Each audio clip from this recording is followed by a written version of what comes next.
As a Minda board member, my development agenda is hinged on connectivity, food security, and inclusivity. And these are consistent with the pillars of development for Mindanao.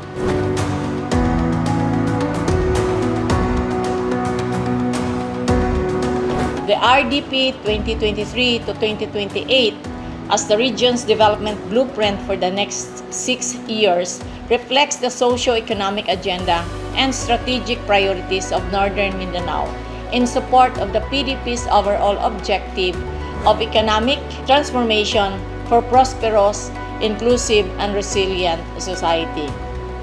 The plan lays down the strategies for Northern Mindanao to become an international gateway, leading agricultural hub and major industrial, tourism, and trade center in the Philippines.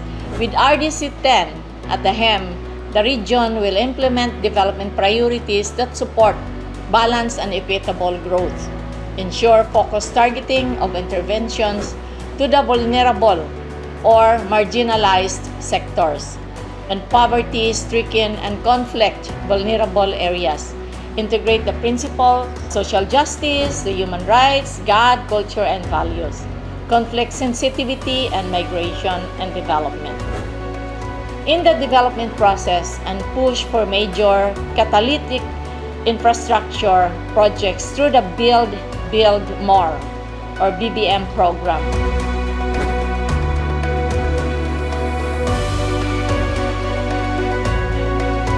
The 𝗗𝗶𝗺 program is the region's banner program towards inclusive and sustainable development and justice and lasting peace.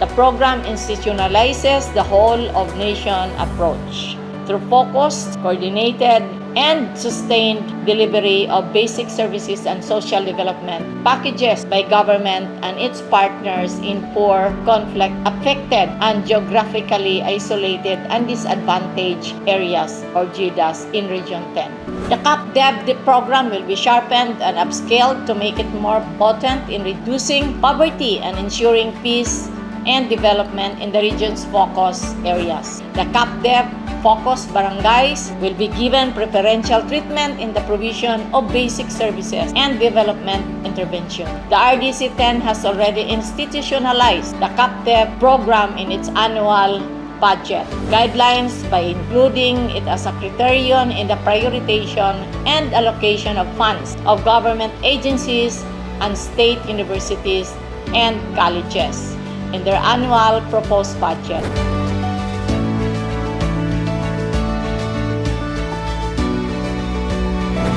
The RDC-10 will position Northern Mindanao as one of the top preferred investment areas in the country on agriculture, agribusiness, ICT, tourism, and technology through an aggressive Make It Happen in Northern Mindanao for the Philippines campaign.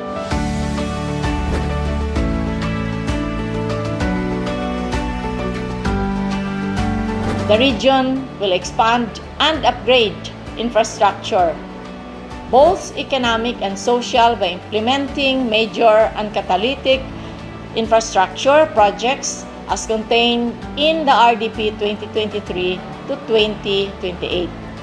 This includes the Camp Development Program of the Philippine Coast Guard in Northern Mindanao.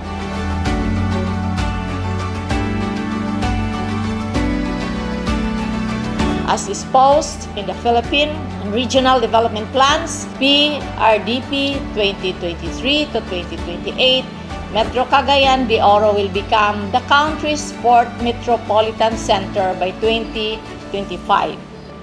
Hence, the RDC-10, with the assistance of Region 10 congresspersons, will push for the creation of the Metro Cagayan de Oro Development Authority.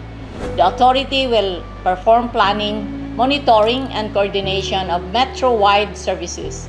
In the interim, the RDC-10 has created an ad hoc committee that performs governance and mechanism in lieu of the Development Authority, albeit in a limited scale, while pushing for the implementation of the SUID Metro CDO Master Plan.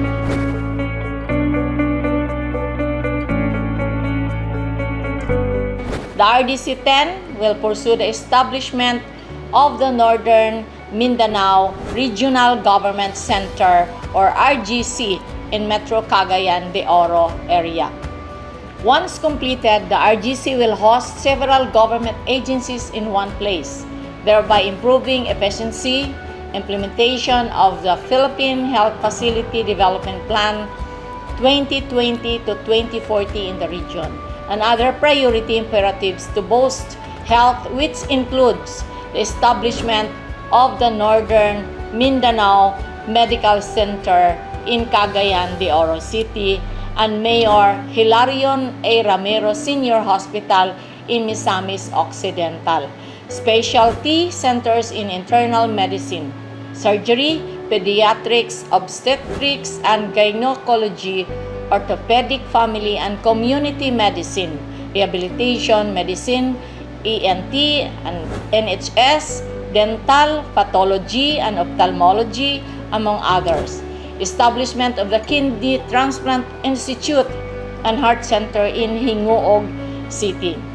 Conversion or upgrading of the provincial hospitals in the region from level 2 to level 3. Lanao del Norte Provincial Hospital, LDNPH, and Bukidnon Provincial Medical.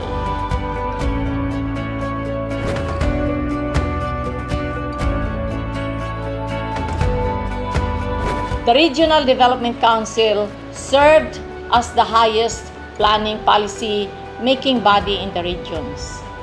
The RDC was established by virtue of Letter of Implementation number 2022 issued in December 31, 1972 in all administrative regions of the country pursuant to the 1972 Integrated Reorganization Plan or IRP of the government as operationalized by Presidential Decree 1 1972.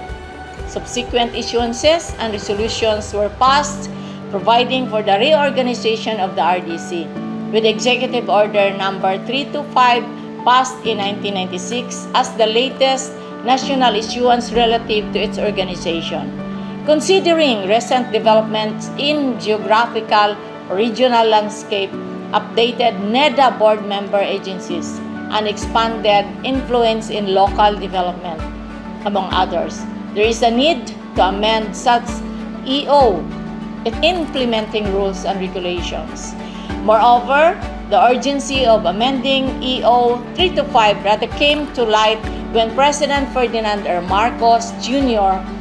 highlighted the importance role of RDCs in regional development planning during the PDP 2023 to 2028 launching in January 30, 2023. The amendment will consider looking into strengthening the mandate, existing processes of the RDC's membership and responsibilities, among others.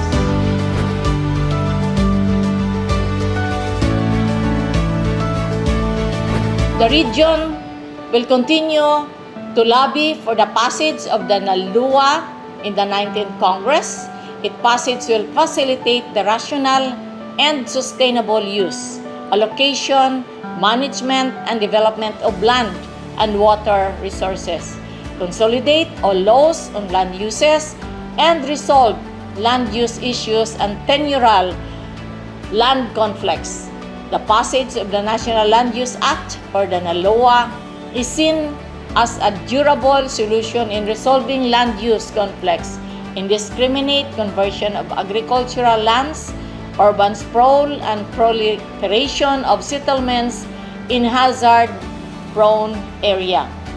The updated Comprehensive Land Use Plan or CLUP and the corresponding zoning ordinance as anchored on the NALUA will provide practical and grounded policies and implementation mechanisms to address the above issues.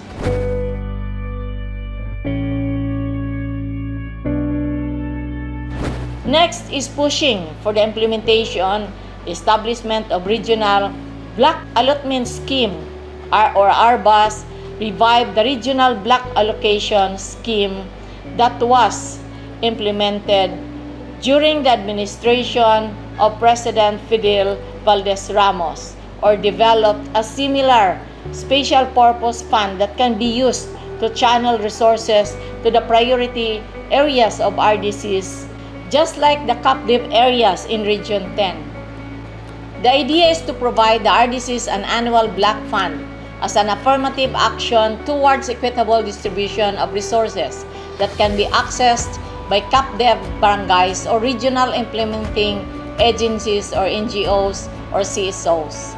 The RDC will develop and adopt a prioritization or allocation and a menu of socio-economic transformation projects that can be funded by the Block Fund. The fund could be named as Regional Inclusive Development Support Fund or RIDSF. The funding mechanism can be considered an innovation of the Regional Block Allocation Scheme or RBAS of the Ramos administration.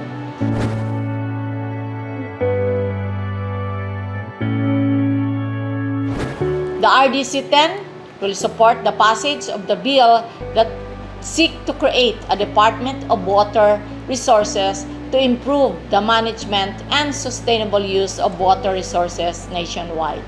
The said department will become the primary policy, planning, coordinating, implementing, monitoring, and administrative entity of the executive branch of the government.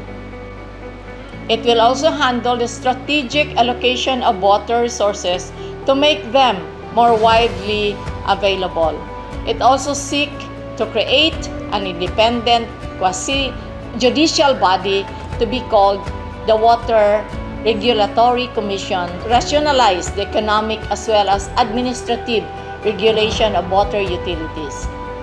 Each other functions will be as follows: policy making for water supply, managing sewerage and septage, issuing of licenses, setting, reviewing, and approving rates, reviewing and suspending contracts, initiating investigations on erring officials through its quasi-judicial nature, reviewing and revoking issuances, memoranda, and the like that are not in accordance with the spirit of the Commission, ensuring that the welfare of consumers is prioritized.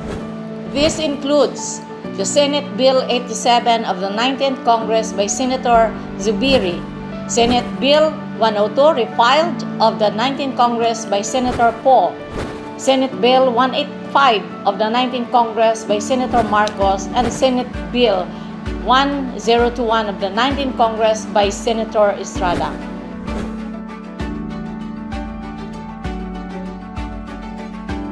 I envision a food secure, peaceful, and resilient Mindanao in the coming years.